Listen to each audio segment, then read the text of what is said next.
बेहतर बनाना है। The office of the United Nations high commissioner for refugees, जिसे हम UNHCR के नाम से भी जानते हैं, it protect and supports refugees. Refugees कौन होते हैं?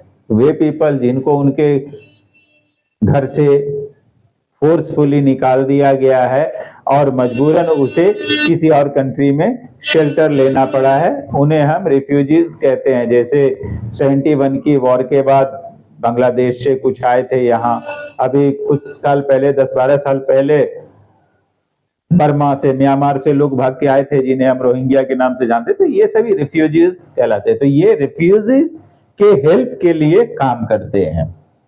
It protects and supports refugees. Refugees, people who are forced to leave their country and take shelter in another country. और एक ऑर्गेनाइजेशन है द वर्ल्ड बैंक, पूरी दुनिया का बैंक है। किसी कंट्री को लोन चाहिए वर्ल्ड बैंक से लेगा। The World Bank, it gives loans to needy countries to help improve the living condition of the people. ऐसा वो इसलिए करते हैं वहां के लोगों के लाइफ स्टाइल को, उनके लिविंग को इम्प्रूव किया जाए।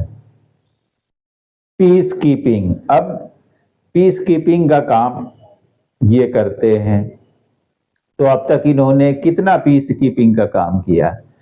सीधी सी बात है, वर्ल्ड वॉर सेकेंड के बाद अभी तक तो कोई ऐसी वर्ल्ड वॉर जैसी स्थिति नहीं बनी है, इस तरह का कोई सिचुएशन नहीं बना है कि उस तरह का काम इसका देखने के मिले। लेकिन उसके बाद से अब तक सैकड़ों ऐसे वॉर्स कंट्रीज के बीच में हुए हैं जहां इसने डिस्प्यूट को खत्म करने का कोशिश किया है, सेटलमेंट करने का कोशिश किया है।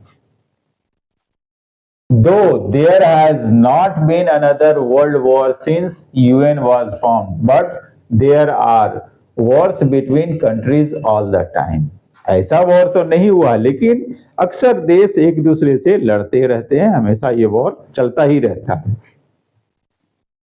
The UN tries to help the warring countries reach a peaceful settlement. तो ऐसे में बीच में UN आती है और वो उन दोनों के बीच सेटलमेंट करने का कोशिश करती है और सेटलमेंट करवाती है ताकि वॉर स्टॉप हो जाए। After a war, Security Council sends peace keeping force to maintain peace and to rebuild place destroyed by war. ये अपना पीस कीपिंग फोर्स भेजते हैं ताकि वहां पर मेंटेन किया जा सके पीस को।